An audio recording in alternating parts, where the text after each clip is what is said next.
নমস্কার, বর্তমান ঘরকন্যা একটা ব্লগ থেকে তোমাদের সবাইকে স্বাগত। কি রান্না করব ভাবছি জানো তো, মাটন চিকেন সবই তো হলো, তো আজকে ভাবছি একটা মাছের রেসিপি দেখাই। তো দেখি কি মাছ আছে ফ্রিজে, জানাও তো। ও, পাবদা মাছ আছে, তাও আবার নুন হলুদ মাখন, আমি তো ভুলে গেছিলাম। তো চলো আজকে পাবদা মাছেরই একটা রেসিপি দেখাই। চলো আজকে রেসিপিটার সাথে পরিচয় করে দিই। যেহেতু পাবদা মাছ বলেছি, আমরা পাবদা মাছের ঝোল, ঝাল এইসবই খাই। তো আজকে আমি একটা তোমাদের নতুনত্ব রেসিপি দেখাবো, এটা হলো মরিচ পাবদা। তো চলো উপকরণগুলোর সাথে তোমাদের পরিচয় করে দিই। এরকম এখানে পাবদা মাছ রয়েছে আমার এখানে 500 মতো, আমি নুন হলুদ দিয়ে মাখিয়ে রাখা রয়েছে। আর যেহেতু বলেছি মরিচ পাবদা, এখানে রয়েছে কাঁচা লঙ্কা, আমি কিন্তু একটু ফেরে নিয়েছি, কাঁচাও রয়েছে, পাকাও রয়েছে মানে লাল। আর এইটা রয়েছে হলো শুকনো লঙ্কা বাটা, এখানে আমি 2টো শুকনো লঙ্কা দিয়েছি, একটু গোলমরিচ দিয়েছি, আর 2টো কাঁচা লঙ্কা দিয়েছি। আর কালো জিরে রয়েছে, হলুদ রয়েছে, নুন রয়েছে, সর্ষের তেল আর ধনেপাতা, আর কিচ্ছু লাগবে না। প্রথমে তেল দেবো মাছটা ভাজার জন্য, আর সর্ষের তেল আর বেশি লাগবে না, 1 চামচ লাগবে। তোমরা তো জানোই আমি একটু চেষ্টা করি তেল কম দিয়ে রান্না করতে। মাছগুলো এবার ভেজে নিই একটা একটা করে। আর পাবদা মাছ কিন্তু একটু ফাটে, তো তোমরা আর আর আর হ্যাঁ, যেহেতু তোমাদের বললাম পাবদা মাছ ফাটে, তো অতি অবশ্যই কিন্তু কম তেলে ফাটবে, তাহলে কিন্তু ফাটবে না মাছগুলো, বেশি তেল দিলেই কিন্তু ফাটবে।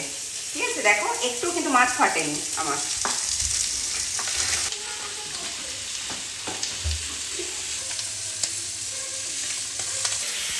তা আমাদের মাছগুলো ভাজা হয়ে গেছে, এবার আমরা মাছগুলো নামিয়ে নেব। এবার দেখো মাছটা গ্রেভি করার জন্য আমি 1 চামচই তেল দিলাম, কিন্তু এই ছোট 1 চামচ তেলে আমার মাছ ভাজা হয়ে গেল, কি সুন্দর। আবার 1 চামচ তেলে কিন্তু গ্রেভিটাও হবে, দেখো তোমরা দেখলে 1 চামচ তেলে আমার মাছও ভাজা হয়ে গেল, 1 চামচ তেলে কিন্তু আমার গ্রেভিটা হবে। এবার আমি কালো জিরে ফোড়ন দেবো।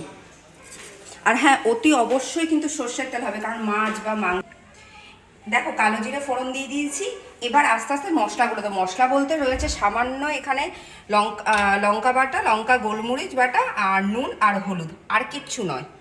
আর হ্যাঁ, অতি অবশ্যই কিন্তু সর্ষের তেলে রান্না হবে, কারণ মাছ মানে এই ধরনের ঘরোয়া রান্নাগুলো সর্ষের তেলে কিন্তু ভালো হয়, এখানে সাদা তেল ব্যবহার করো না। তো চলো প্রথমে আমরা লঙ্কা বাটাটা দিয়ে দিলাম, যেহেতু মরিচ বলেছি তাই একটু কিন্তু ঝাল ঝাল হবে মাছটা, খুব ঝাল না, হালকা ঝাল হবে। এবার একটু হলুদ গুঁড়ো দিলাম। আচ্ছা, এবার নুন দিলাম, অল্প সামান্য কিন্তু নুন দেবো, দিয়ে মশলাটা একটু কষাবো। দেখো, আচ্ছা এবার দেখো আমাদের মশলাটা একদম কষা হয়ে গেছে, কিন্তু এর বেশি কষবো না, তার কারণ তাহলে রঙটা কিন্তু নষ্ট হয়ে যাবে। এবার আমি পরিমাণ মতো ঝোল দেবো। আমি ঝোলটা দিয়ে দিয়েছি, দেখো রঙটা খুব সুন্দর এসেছে। এটা যদি বেশি ভাজো মশলাটা, তাহলে কিন্তু এই লাল রঙটা কিন্তু আসবে না, একটু কালচে কালচে রঙটা আসবে, তখন কিন্তু ভালো লাগবে না দেখতে।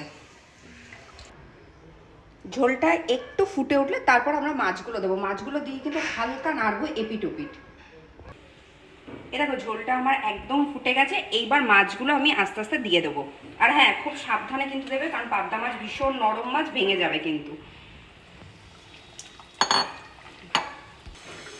তো চলো আমাদের মাছটা হয়ে গেছে, এবার আমরা উপর থেকে ধনেপাতা কুচি ছড়িয়ে দেবো, অল্প কাঁচা লঙ্কা দেবো। যেহেতু বলেছি মরিচ পাবদা, মরিচ না দিলে হয়, তোমরা তখন বলবে দিদি বললো একটা দিল না। হয়ে গেছে আমাদের মাছ, এবার আমি সাজিয়ে নিয়ে আসি তোমাদের কাছে। তো চলো তৈরি হয়ে গেছে আজকে আমাদের মরিচ পাবদা। তো তোমরা বাড়িতে অতি অবশ্যই রেসিপিটা ট্রাই করো, আমাকে জানাও কেমন হয়েছে।